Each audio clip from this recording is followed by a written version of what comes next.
Dr. Watson, would you kindly close the door behind you so that we can limit the price of your carelessness to merely hours of work rather than days? My apologies, Mr. Holmes. I found myself rather taken aback. I saw tidier houses in war-torn Afghanistan. Are those my surgical needles? I ran out of tacks and the matter required immediate attention. Was that my supper? Plainly not, for I was the one who ate it. I set it aside for this evening. And for that I am grateful. Is that my bed? Watson, since you've proven yourself a master of observation, might I ask you to apply your skills to a more pertinent question? Namely, the whereabouts of today's newspapers. They are the key to everything. The newsboy is usually reliable. Medically speaking, I often find that the key to everything is good sleep. In a bed. Your papers are here, on the table. Let us see what the postman brought today.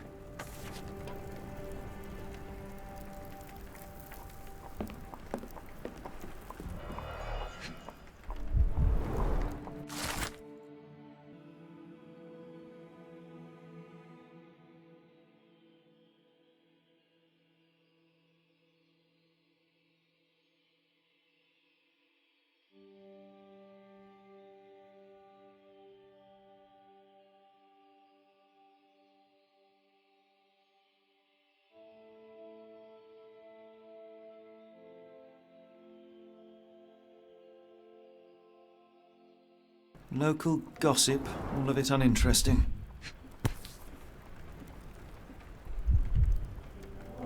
Your order from Barnes' bookshop has arrived, Doctor. Barnes insists on delivering the books to our door, even though we could easily walk to his shop. That's good service. Another letter from Werner. I never reply, but they keep coming.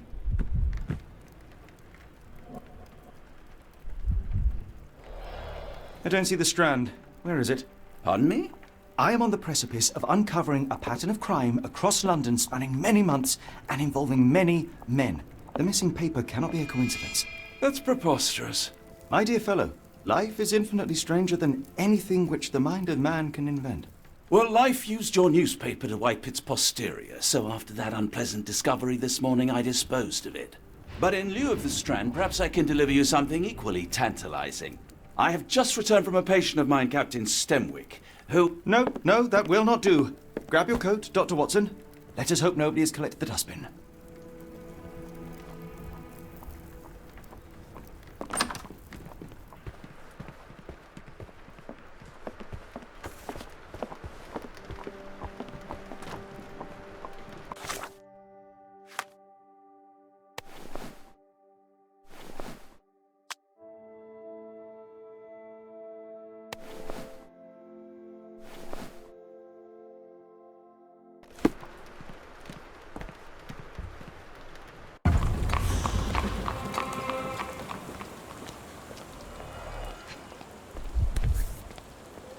A cactus spine.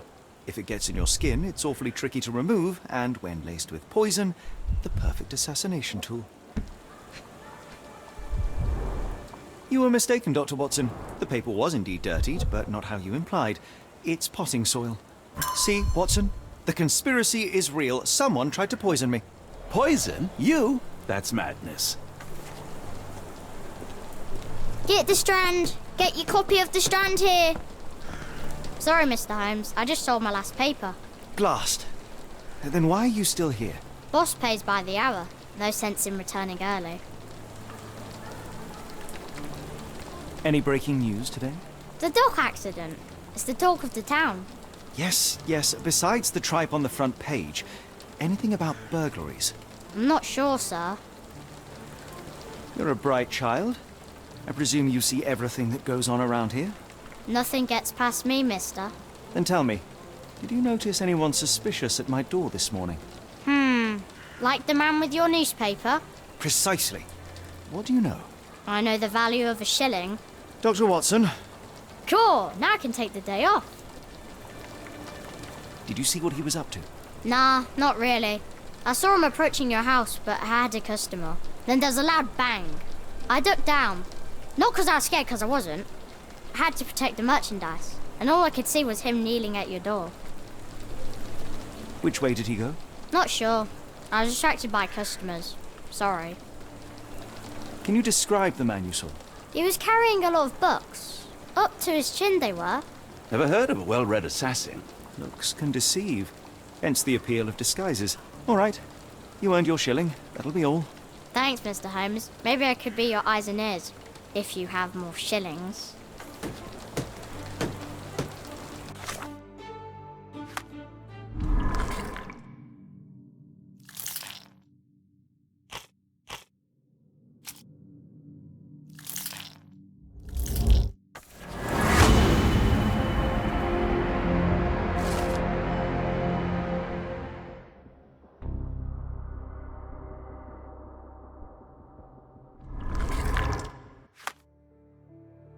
Come now, Mr. Holmes. Murder? Yes, Barnes has his quirks, but he also Get the has his Strand! scruples. Get your copy of the Not Strand every here! pawn knows it's part of a game.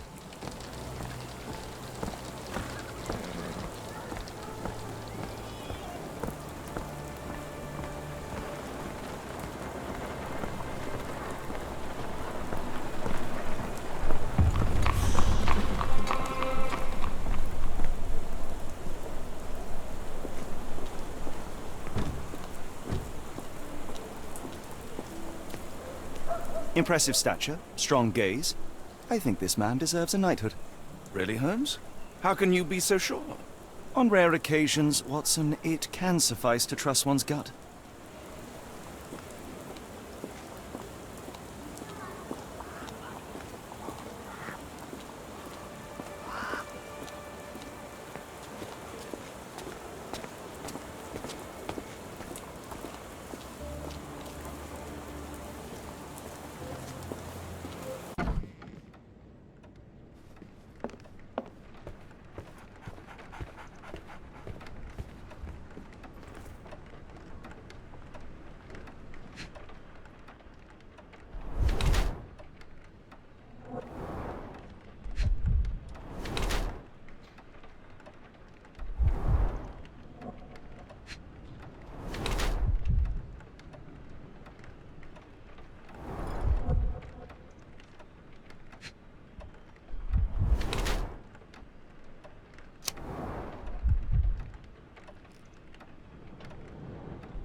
Mr. Barnes, a word.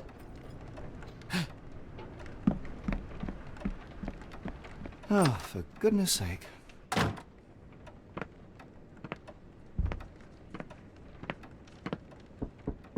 Who goes there? Sherlock Holmes. Now will you please? Mr. Holmes. Golly, I did not see you come in. Would you care to answer some questions for me? Well, I wish I could, but I am deep in the weeds with work. How about we reschedule in a month or two? Come now, Mr. Barnes. It will only take a moment. Really deep in the weeds with important things. Well, help yourself to any book. Just take it and pay later. I trust you, Mr. Holmes. Barnes doesn't seem like himself. Why is he acting this way? You're asking the right questions, Doctor. Let's find a way to coax him out. So, Barnes has a dog now. Who's a good boy? The ladder is broken, recently, judging by the freshness of the wood.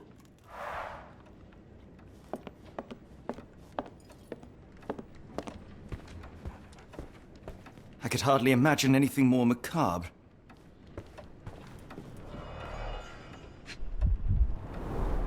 Basics of cryptoanalysis, cryptography in Egypt. It appears Barnes has an interesting hobby.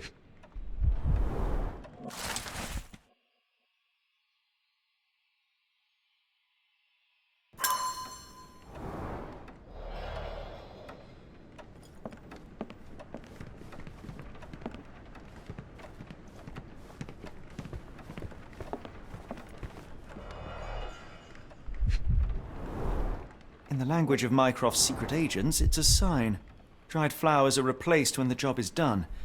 I wonder who the recipient is.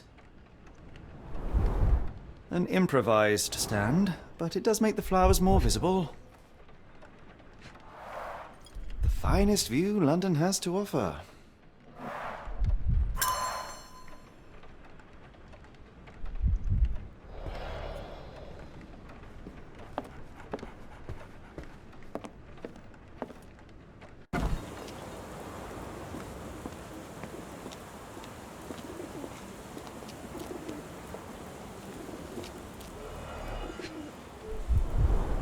Encouraging people to stop and smell the roses?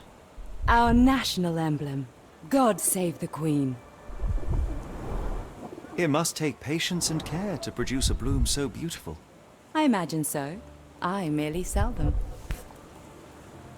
Familiar spine? Is this what I found in my dustbin? The pot is damaged. The blow was severe, but softened by something.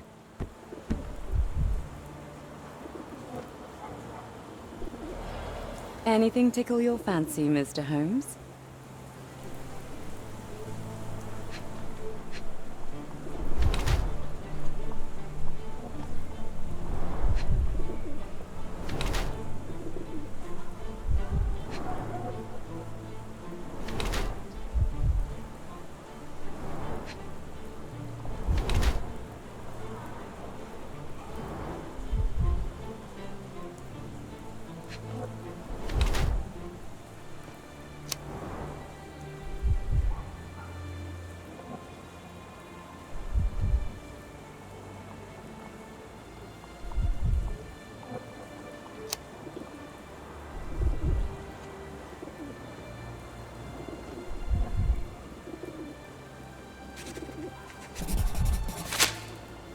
Mrs. Fleming, you look particularly lovely today. Is there a reason? Does a woman need a reason to look or feel beautiful? No, but your distant look suggests you seek one man's gaze in particular. Who told you that? Nobody. Merely a keen eye and some simple deduction. Well, I'll kindly ask you to keep your keen eye to yourself, Mr. Holmes.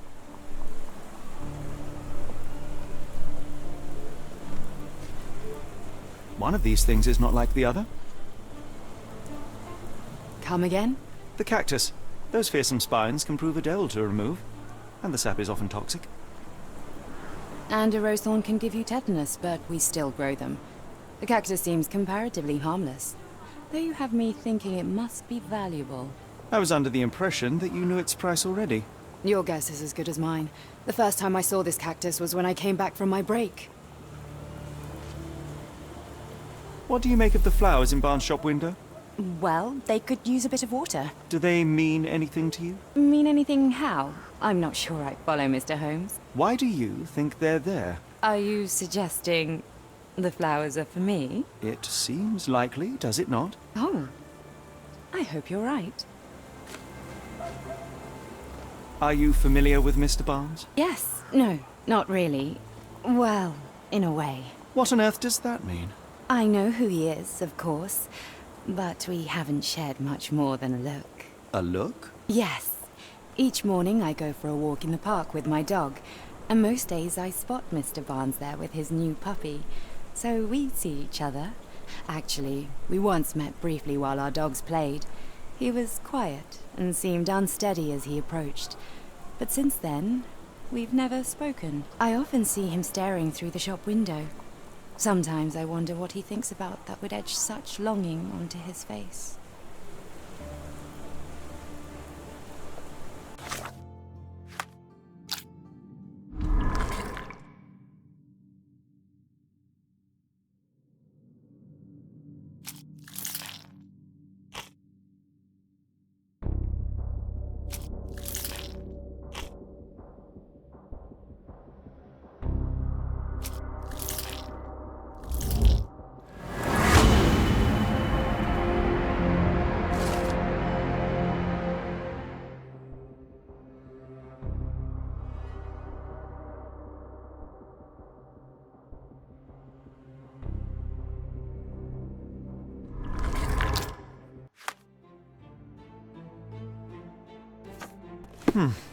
I think perhaps I have been chasing shadows.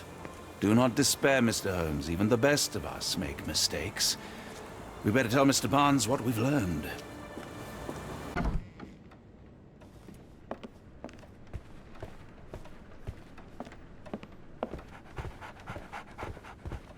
Mr. Barnes, I know what you did, and I know why you did it. I'm sorry, Mr. Holmes. I can't hear you very well from behind the door. You ordered a cactus from the plant catalogue and then left it for Mrs. Fleming as a gift. You place flowers in the window to get her attention and wear high heels to appear taller and more desirable. You are her secret admirer. I couldn't read this morning's edition of The Strand because it was covered in soil and spines. I know you dropped a cactus on it and then fled. Barnes, it's Dr. Watson. Rest assured we are not interested in disclosing your personal affairs to anyone, including Mrs. Fleming. Please come out. All right, then.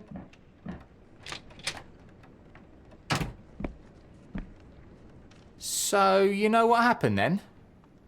I was on my way back from the post office, having picked up the cactus and some books. It was quite an awkward package, heavy too, and when I got to your door, I dropped the cactus in your paper. Forgive me. I needed that paper to prove a theory and prevent a crime. Your actions were rather disruptive. Your clumsiness carrying the post is matched only by the clumsiness of your romantic gesture. Oh, it's true. I am useless with this sort of thing. I'm not even sure if Mrs. Fleming noticed. As in most things in life, truth is the answer. Cease with the obtruse signals and anonymous gifts, and simply talk to the woman.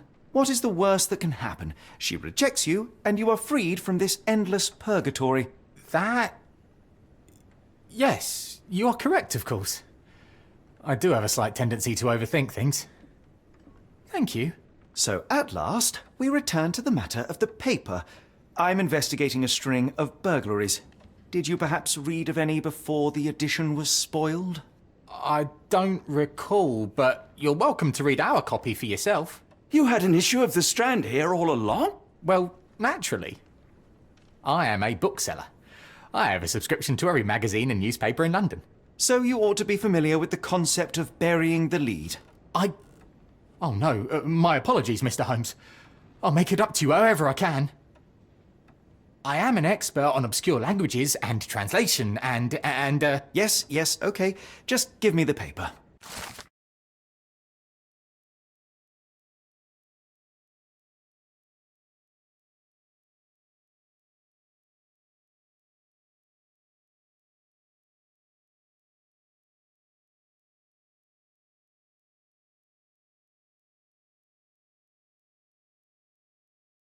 Come, Dr. Watson. Let us put this matter behind us. Farewell, Mr. Barnes. I hope to hear good news about you and Mrs. Fleming.